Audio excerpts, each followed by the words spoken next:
સમાચારમાં વાત કરીએ તો સમાચાર અમદાવાદથી પ્રાપ્ત થઈ રહ્યા છે। અમદાવાદમાં હાઈ વોલ્ટેજમાં શ્વાનનું રેસ્ક્યુ કરવામાં આવ્યું છે। સમાચાર અમદાવાદથી મળ્યા, જ્યાં હાઈ વોલ્ટેજમાં શ્વાન છે તે ફસાયો હતો। ગાંધીનગર ઉસ્માનપુરા વચ્ચેની મેટ્રો લાઇનની આ ઘટના છે, જ્યાં શ્વાન ફસાયો હતો। મેટ્રો લાઇનમાં બીમાર શ્વાન છે તે ફસાઈ જતા જે બાદ તેનું રેસ્ક્યુ છે તે કરવામાં આવ્યું છે। હાઈ વોલ્ટેજ લાઇનમાંથી શ્વાનનું રેસ્ક્યુ કરાયું છે અને શ્વાનનો જીવ છે તે બચાવી લેવામાં આવ્યો।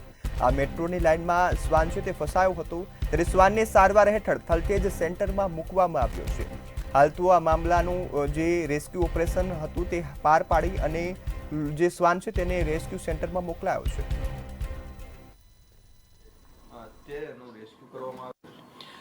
ગઈકાલે અમદાવાદ મ્યુનિસિપલ કોર્પોરેશનની બીમાર એમ્બ્યુલન્સ વેન છે, એમાં એક ફરિયાદ મળી કે કોબા પાસેનું જે મેટ્રો સ્ટેશન છે એની ઉપર આવું એક સિક ડોગ ફસાયેલું છે।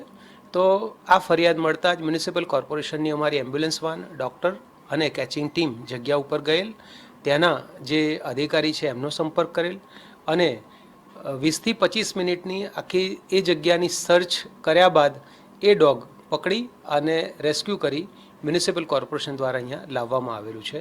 આ માટે મેટ્રોના જે અધિકારી છે એમનો પણ સંપર્ક કરેલો અને પહેલા પ્રયત્નમાં આ ડોગ નહીં પકડાયેલું હતું અગાઉ, એટલે આ બીજા પ્રયત્ને આ ડોગ પકડીને લાવવામાં આવેલ છે।